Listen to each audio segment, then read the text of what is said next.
大家好，欢迎来到 Mandarin Corner， 我是艾丽。在之前的视频中，我们探讨了中国人不仅不想结婚，而且离婚的人数还一直在飙升。1980年，离结比仅为5%，即平均每100对结婚夫妻中有5对离婚。然而到2019年，这一比例就超过了50%。那么究竟是什么原因导致中国离婚率这么高呢？今天我们就来到街头，听听路人们的看法吧。你觉得为什么现在离婚的人那么多呢？男的不行啊。我个人认为的话，是因为很多人在走进婚姻之前，他没有去理解婚姻跟恋爱之间的区别在哪里，尤其是男生。女孩子从小，比如说从很小的时候，就会被自己的父母或者周边的人说，以后你进入到婆家，或者是你结婚了之后，你该如何如何。但是男生其实受到这样的教育是相对来讲比较少的，所以大部分的女性在进入婚姻之前，其实是做好了一定程度的心理准备的，但是男性其实没有，毫无准备的进入婚姻的时候，就会有巨大的落差以及矛盾的产生。鼓个掌啊！男的不行，男的不行，男的就是不行。好，姐，来说一下哪里不行？现在的男生就是可以像蜘蛛一样劈几条腿啊，对吧？而且就是他破坏感情以及破坏家庭的成本相对来讲太低了。就比如说女性她需要付出生育的代价，或者是说料理家事以及做家务啊等等，还有要兼备工作等等，但其实男性在婚姻当中扮演的角色，其实大部分时间来讲只是他自己而已。那其实这种传统观念在以前也是存在的，为什么现在离婚的多了，以前而没有呢？因为女性不愿意忍了觉醒啊！因为现在的女生自己就能赚很多钱，我为什么要忍啊？对吧？你赚的还没有多，你还对我要求那么多，对，凭什么？谁啊？王嘉尔。对，王嘉尔我可以忍一下。王嘉尔。好，让王嘉尔来。王嘉尔。您觉得相比您那一代人，为什么现在的离婚率越来越高了呢？离婚对我们那一代人呢是一件很羞耻的事情，现在已经很随意了。前天结婚，过不了2天就随便他就可以离婚这个事情。现在的女孩子没办法说了，已经太开放了。以前女孩子就是脸红，现在哪个女孩子出来有脸红的感觉？做什么事都没有这种脸红的感觉，很多男生都见不上这个脸红的感觉了。不管是谈恋爱是结婚，可能就是更需要的是互相的磨合，互相的宽容。但是我们这代人可能少了这一点，都是自己的自主意识比较强一点。你觉得为什么现在离婚的人那么多呢？男的没负到男的责任，女的没有负到做女人的责任。那你在家庭里面你负什么责任吗？我都还没结婚的。哦，你还没有结婚哦。对啊。那希望找一个什么样的呢，大哥？希望找一个腿粗的。什么是腿粗的？腿粗的，为什么要腿粗的？哎呀，我也不懂。就是自己喜欢这种。我就喜欢腿粗的。你要多粗啊，才是你喜欢的类型？那个运动员嘛，跑步的那个，我是喜欢那种，但是你不可能找到那种的。哦，你是说喜欢那种有肌肉的，不是胖的？紧实一点的，腿粗一点的。特别是贵州那边的。哦，你怎么知道？我肯定知道啦，贵州那边的都是山嘛，爬山嘛，那边的人腿肯定粗了。那你没有去那边找一找，有找到吗？找到这不结婚了吗？去找的时候为什么没有找到呢？可能是人家没看上我吧。你觉得是哪一点没有看上？没魅力，没有男人的魅力啊。哎，你觉得什么样的男人有魅力？负责任的男人有魅力。哦，假设您未来找到一个媳妇儿，然后突然发现感情不合，那你会离婚吗？还是继续过着？感情不合，那我也不会结婚的。那万一他结婚之后腿不粗了呢，减了肥呢？说女的减肥很难减的。我是觉得现在的社会好像诱惑力很多，然后好像大家对感情不那么真诚了。以前好像更注重从一而终，然后现在好像就大家都在追求真爱，哪怕是结完婚之后也在追求真爱。如果是这样的话，你觉得出轨的多吗？我感觉是多，可能跟自己看到的案例也有关系吧。一般出轨男性多还是女性多？我身边接触的是男性多一点。你觉得这种出轨之后，女性能原谅的，就是不离婚的多吗？也有，一开始好像是女性基本上都是这样子的，第一次好像都会选择原谅，然后次数多了吧，然后就会开始更注重一些自己的权利吧。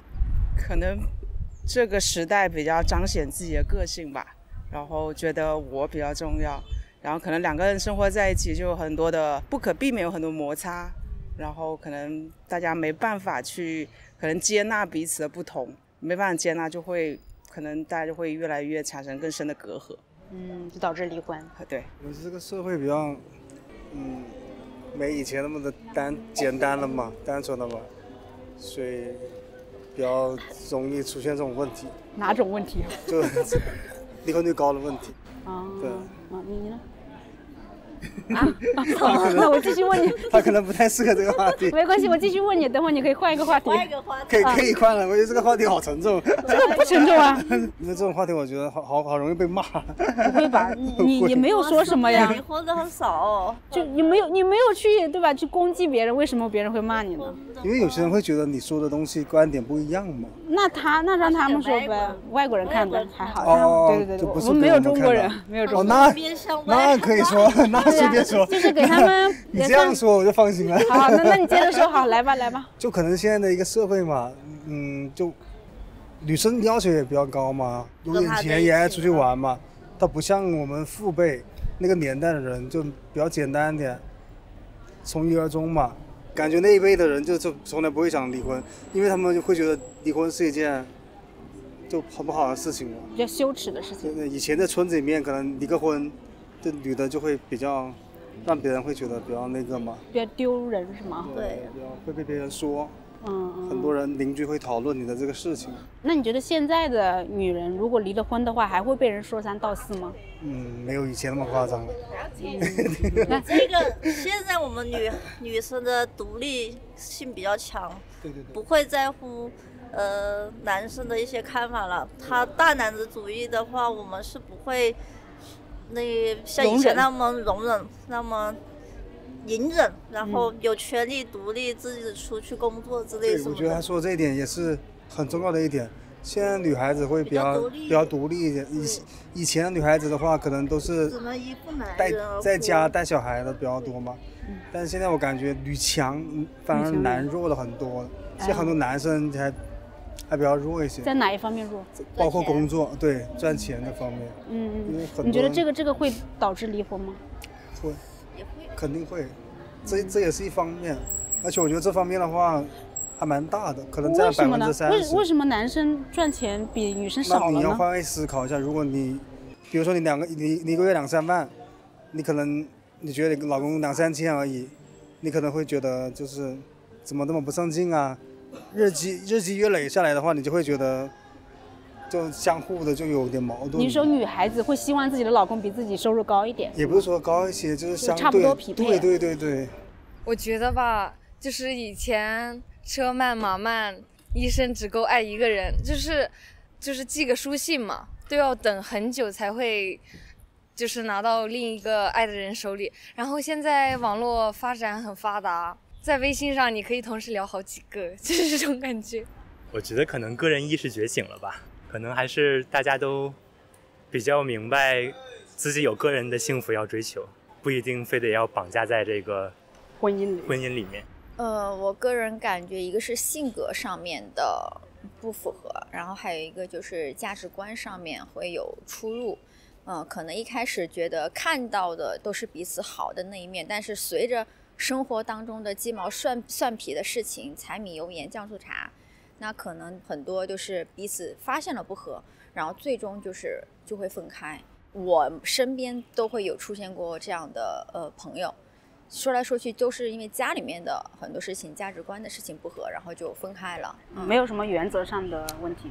对，也有原则上面的问题，所以我是觉得当他们出现了原则上面的问题了之后，愿意去处理这个事情，并且分开，其实我觉得是好的，而不像我父母的那一辈，可能是为了子女，可能他们当时更多是依附于男性去有收入，那这样的话呢，给予他们的勇气可能缺乏了一些，但是并不说他们没有。现在的女性更加的独立更加的以自我的开心我今天开不开心，自己的需求，对自己的需求，自己的这种生活方式，生活的这种节奏。而像我身边有朋友单身的朋友，我也会问他们，我说你们为什么不去有另一半或干嘛？他们就说我生活的很好你突然来了一个人，反而打乱了我的生活节奏后来我才知道，原来是每个人都有自己希望的那个生活节奏。除了前面说到的那些关于就是性格不合呀这些原因，你觉得还有其他的离婚的原因吗？负债有这个吗？有的，就是谁负债？好震惊，好震惊，是不是？我身边是有的，就是因为你有一纸婚约了之后，就是债权和就是债务的东西是捆绑的。就我所知，就是我身边的有人是因为债务的关系不想惹上身，所以选择了分开。你是说夫妻双方其中一方欠了很多债，然后另外一方担心自己被卷进去，然后离婚？是的。身边离婚的人多吗？多。身边的人都是因为什么原因？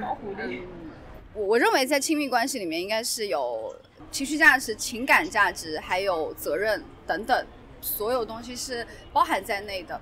那么女孩子她走进恋爱关系的时候，她通常是刚开始的时候她可能不会过于的投入，但她会随着这个感情的深入更加的投入自己，或者是奉献自己，对不对？但是男生的话可能在一开始他会过度的美化自己，把自己变成一个很不错的男性，但是这个东西只是暂时的一个伪装。那么随着关系的深入，他会越来越做回他自己，那就会有巨大的情感的悬殊。对，所以你那个朋友就发现这个人不是他原来认识的那个人。对，是的，太会装了，很可怕。结婚了吗？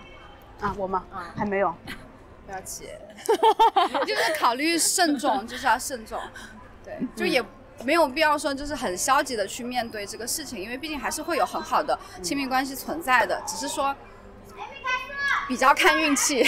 其实说我觉得很少有男生会愿意说去跟你不停的去磨合这个东西。对，还挺多的，因为平时身边感觉就是同学单亲家庭很多的。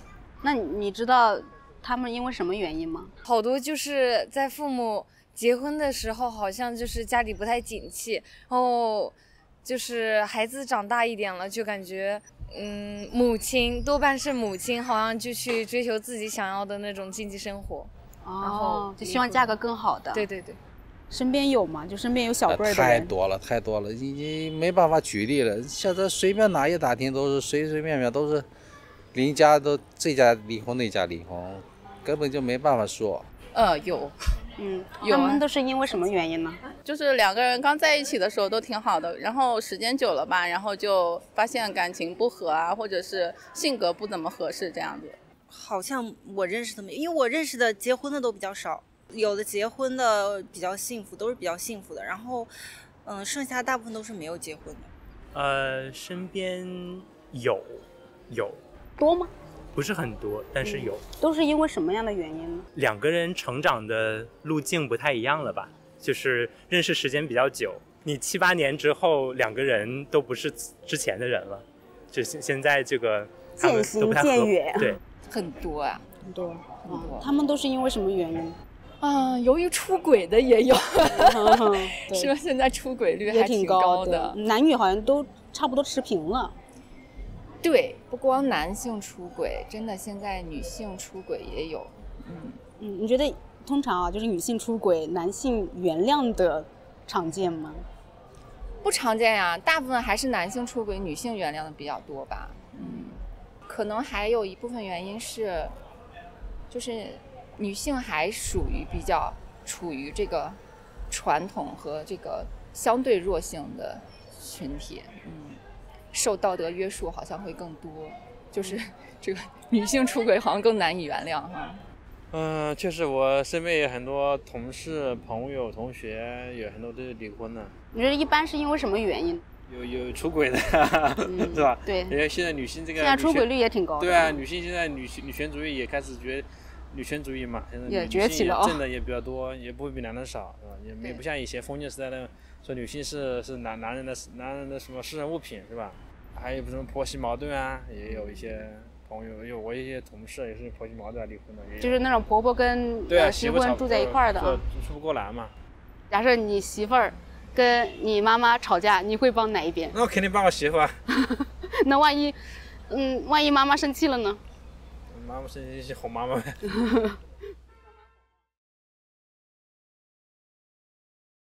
那既然离婚的这么多，你觉得婚姻还有它的必要性吗？我个人觉得没有，我就只是个人看法。当然婚姻有它存在的合理性，必要性，不好说，不好说。那就是结婚跟只是谈恋爱，它有什么区别吗？在现在这个社会，我觉得结婚在现在的社会上面，更多的是一种两人关系的绑定，它有一个心理上面觉得有一个情感的一个联系，还就是它组建成一个家庭，也是一种承担风险的一个方式吧。对，我觉得结婚可以结，生小孩的话要慎重。生了就没得回头路了。没有，因为小孩是无辜的嘛。而且我觉得婚姻是两个人的事情，但是如果说生了小孩，可能就是两个家庭的事情。这是不是现在在中国啊，对于女性来说，找一个还不错的老公比较难呢？相对来讲是蛮难的。我觉得好男人基本在大学的时候流通性就已经没有了，具备又贴心又能干又懂事，然后又有责任心的男生其实非常非常非常少。所以我觉得大家要对男孩子提高要求。对，就是男孩子要对自己提高要求，然后周边的人也要对他提高要求，因为大部分的人这样录完之后效果不会大吧？大部分的人对男孩子的要求都太低了。大部分我们说大部分，不是说所有哦，不是所有，说是大部分。男性们不要对号入座，没有在搞男女对立。对，没有在搞对立，只是说，就是就我们遇到的事情。对社会来说肯定是有必要的，就是会让社会更加稳定嘛。毕竟结合在一起了，有了家庭以后，你就有了顾虑啊。但是对个人来说，就是个人的选择。你如果觉得这人还行，你想和他一起相伴到老，就一起扶持有个伴儿的话，形成一个稳定的关系，就可以考虑结婚。就是谈恋爱可以随便谈，然后结婚的话，你要是觉得合适的，你可以找个结，但是孩子就不要乱生就可以了。结婚跟谈恋爱有什么区别呢？就更加稳定。你比如说我谈恋爱的时候，我今天分手吧，但凡有一点点两个人有矛盾，就是分手吧，别见面了，拉黑删除。然后但是结婚你就不行了。我觉得很有必要性，因为这个你看，像一个人的成长，他不是说我管自己就够了，他需要面临，就像刚才说，了解自己通过什么了解？亲密关系是一个特别大的这个修炼场，这个亲密关系。进入婚姻，其实我觉得对于个人的成长，其实是比你自己过，其实要挑战也要大得多，但个人成长也大得多。所以这个就是你看他有没有愿不愿意经历这个成长。你要说我就不愿意经历这个，我就自己过一辈子挺好，我觉得这也是一个个人选择。现在离婚率这么高，你觉得会让年轻人更恐婚吗？我觉得会有一点。我现在都是吧，我都已经结婚好多年了，没有。但是我感觉可能会有一点，就可能你的下一代嘛，就可能会觉得反正结了还是要离的，还不如不结啊。对，现在不婚主义也挺多的，也挺多的。身边有吗？就是你身边小辈的？有的。假设你未来的孩子说，哎，我就不结婚了，你能接受吗？我觉得我这方面我挺开明的。不愿意了不？然后他是他嘛，我是我嘛。就是那一方支持，一方不支持了。后面再说呗，人的观念会改变的嘛。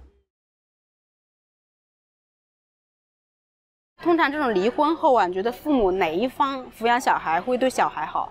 看我刷到的视频吧，基本上都是说妈妈会对自己的孩子更好一点，因为毕竟是自己的孩子。然后父亲的话，跟着父亲好像就有了后妈，然后就感觉有了后爸这样子，这样一句话。对，但我觉得其实应该是给男的，但是现实当中是女的多一点，因为女生她10月怀胎肯定会更舍不得。为什么要跟男的？因为不要影响我找下一个。为什么要跟男的？因为就是男人他本来就应该付出他该付出的代价，就女性付出了生育代价，那养育的代价是不是应该要男性来付出，这样才能够双方平衡一点，对不对？很多人会说，小孩跟爸爸，然后爸爸就会有另外一个老婆，那这个小孩就有了后妈，就会再有后爸，就可能小孩会在这个新的家庭里找不到自己的位置。那他跟女的，他难道就可以找到自己的位置了吗？这个提议，对不对？我觉得很多时候的很多问题，它是基于对女性有要求而提出的，但其实这个问题本身，如果你基于对双方都有要求的情况下，其实它在哪一方都是问题都会出生，所以我觉得这个问题本身就不是很公平。反正我是觉得我没有能力或者完全没有准备好要生一个小孩的打算，所以我不会生小孩，我也不太想进入婚姻。其实大多数妈妈会比较占的多一些，因为毕竟是自己的心头肉嘛。对，真的女生占的比较多一点。是法律判给他们，还是他们自己和解？自己想去要争取这个东西嘛。一般妈妈都会想要自己的孩子的。对。那爸爸呢？不想要吗？爸爸他结了婚之后，另外娶了之后，他还会再生小孩。这个小孩是妈妈的一个心头肉，是从妈妈掉下来的一块肉。他更舍不得。对，他爸不是爸爸生的，是妈妈生的一个。哦，那跟哪一方会对孩子好呢？肯定妈妈呀，因为妈妈从小都是带他长大的，爸爸他负责的是主要是赚钱。那你觉得父亲在孩子的成长过程中能提供什么样的角色呢？就是父亲也很重要，我觉得。教育。陪伴。陪伴，对，因为缺了父亲的话，这个孩子他的性格就容易胆小。对，容易叛逆一些，容易内向。对。那你觉得就是中国的普遍来说啊，父亲们有没有尽到父亲的责任？还是有，我觉得还是有。我觉得比较少。对。我身边还是蛮多男生对小孩还是蛮上心的嘛，就是工作之余还是会多想一些陪着小孩，包括我也是一样。你们也有小孩是吗？是一个两个？一个。男孩女孩？男孩。哦，1岁多。那平常你也带得多吗？会带。带的好少。你看人家看就不一样吧。我下班时候会多带一些。那是不是他在上班没办法嘛？对。回家也带的很少呀，基本上奶奶在家的话就不会动手的。听到了没有？要改一下哦。相对来说会比他少蛮多的。所以说父亲的一个角色也很重要的。听到了没有？很重要的。要多带小孩出去玩，特别是男孩子，对，需要父亲的一个形象。对，你要经常陪伴他。对。好，这样又让你们反思了哈，让父亲反思了。现在我也经常会带周六周末啊，会带他们一起出去玩一下。有在。我觉得多一点陪伴会比较好，以前真的带比较少，现在会好一些。有在进步吗？有值得鼓励，值得夸奖啊。那肯定是妈妈，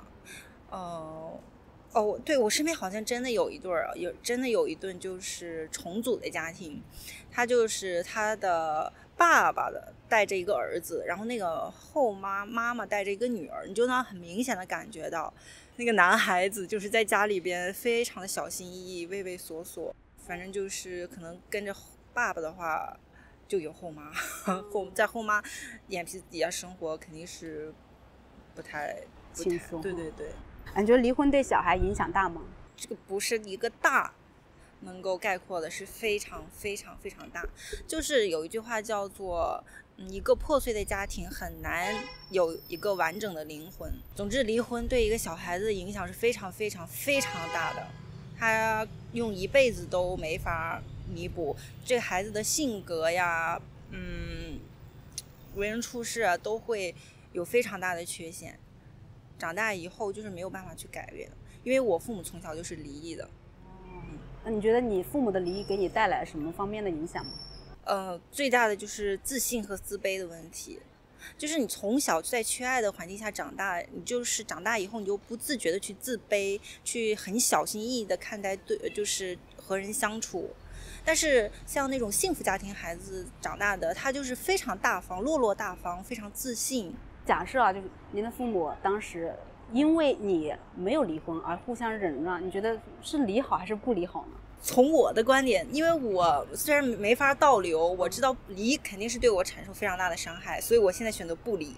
我想试一试不离的话，会不会有不一样的结果？对对对，小孩跟女方多一些吧，应该。那你觉得跟哪一方会对小孩更好？我觉得跟女方会好一些。为什么呢？男方的情感上照顾还是太少了。那这种离婚，你觉得对小孩影响大吗？我个人觉得其实没有那么大，就是两个人痛苦的在一起，小孩其实他也不傻，他也都明白的。给母亲吧。为什么？我觉得从小就是说我们孩子对母亲有一种依赖性，母爱的那种依赖，一想到有什么伤心的事、哭诉的事，都会去找母亲，而不是去找父亲。我觉得跟妈妈的多吧。因为现在本身很多在这个家庭孩子的抚养上，就是父亲缺失的这个现象就比较严重，所以如果要让孩子选的话，大部分肯定是愿意选妈妈，也有一部分就是女性她家庭主妇就是没有工作的也很多，所以当谈到这个孩子赡养问题的时候，可能女性就不占优势了，所以可能有的是被迫的判给了爸爸。男方，我个人觉得就是可能跟女性的会比较好。我为什么没有说妈妈？是因为我有侄女因为她从小没有得到过妈妈的这个角色的爱但是呢，她得到的是女性的。那女性的角色是由我妈妈，就是她的奶奶和我，就是我姑姑嘛，去给予她的。我会发现。会恰当一些，因为毕竟很多女孩，尤其是抚养女孩子，当她的年龄到了青春期阶段的时候，她会有很多的女性的闺蜜一些的话题更加亲密的话题，她需要去聊，那她可能不太好去跟父亲去聊。对对对。那你觉得离婚对小孩影响大吗？我觉得是有影响的。他们会变得比较的敏感没有安全感然后呢，即便是他们有安全感，那肯定是他从外面要得到比平常一般人来说要更加足够的关注如果是说不足的话，他会就是往错误的方向去走。那一般有就是结了婚肯定有小孩的也会挺多的嘛，那这种离婚之后小孩一般会归谁呢？不用说了，小孩也接受了。现在的小孩可以接受这个东西，好多都可以接受这个东西了。这对小孩有影响吗？性格上的肯定有一点点影响。你觉得单亲家庭长大的小孩跟就性格有缺陷，肯定有缺陷。哪一方面呢？不够阳光吧，不够勇敢。那现在像离婚率这么高了，你觉得会不会让年轻人不敢结婚了？反正都离了要。这个你问问你们自己内心说说，你们都是年轻人，你们说说。我们这个年龄段的反正是不喜欢这种情况下，这种情况越来越严重。担心吗？担心没办法担心，担心我们担心有什么用？我们现在已经做不了年轻人的主了。你有小孩吧？有呀。那他们怎么样呢？哎呀，没办法说，都一样，全国都有。我觉得这个问题全国都一样。提出离婚的是男性多还是女性多？女性吧，女性多一些，我觉得。因为女性可能在婚姻里承担的多一点儿，更容易厌倦。我不知道。你觉得是吗？你觉得在婚姻里面是女性承担的多吗？反正我的家庭我肯定不是这样的，但我感觉网络上好像都说的是女生要带孩子要婆媳关系然后要做家务什么乱七八糟的。可能他们会更累吧，所以就是他们提出的会多一些。我猜女性会多一些。为啥？可能中国男人太差劲了。我开玩笑。没有吧？就是婚姻对于女性来说，其实束缚还是蛮大的，就是在这个责任分担上面不对等吧。传统来说男方要去挣钱，但是现在男女方都在挣钱，但是回家以后你家务事要女方来做，孩子要女方来带，再加上一些可能什么婆媳关系各种乱七八糟的问题，我觉得女方的压力挺大的。可能是女性多一点，我身边是这样的，反正。你觉得为什么呢？现在我们的女生就是真的很有独立的思想，然后每个人都是自己人生中的大女主，她会为了追求自己理想还有自己的人生目标去自己拼搏一下，不再依赖于就是自己的丈夫或者说自己的家庭。女性稍微多一点嘛，我个人感觉也不一定正确。为什么呢？因为我身边的好像朋友中，好像都说一般大部分都是女性提出离婚的。好，今天的视频到这里就结束了。对于以上的回答，你们有什么看法呢？欢迎留言讨论。如果你喜欢这个视频的话，那就请给我们点赞、转发并订阅我们的频道。我们下期再见，拜拜。